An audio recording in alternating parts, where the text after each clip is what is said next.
What reason have the Seahawks given that they're a legitimate contender going into Monday Night Football in Detroit? They could score points and they're explosive. We don't really think about Seattle as an explosive team. Ryan Grubb, their new offensive coordinator, came over from the University of Washington. When you think about Jackson Smith and Jigba and DK Metcalf and Lockett, that's something that they can do. Here we're seeing, Metcalf down the field. Geno Smith has really revitalized his career in Seattle. So this defense we knew was going to be better and improved under Coach McDonald, but I'm really impressed with the other side of the ball. And he was awesome over the middle of the field against the Dolphins in that win. Mike, midway through the NFC Championship game, Detroit was penciled in for their first Super Bowl berth as we look at these NFC West outlooks. Seahawks chipping away and climbing, the 49ers falling apart at the seams in terms of health.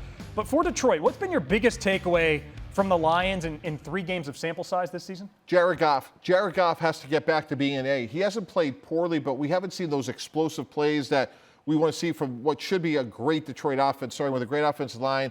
Amon-Ra, St. Brown, Jameson Williams. Those are guys that can really make plays on the outside. They haven't been as consistent or as explosive on that side of the ball yet. I think it's going to be there because Jared Goff has shown that since he's been a Detroit Lion. It has to be more consistent to get to where they want to go. And Jared Goff coming off of one of the most efficient games of his career on non-play action passes. We know that's his bread and butter, but he was excellent statistically, 9 for 11, 2 touchdowns on non-play action plays in that win over the Cardinals.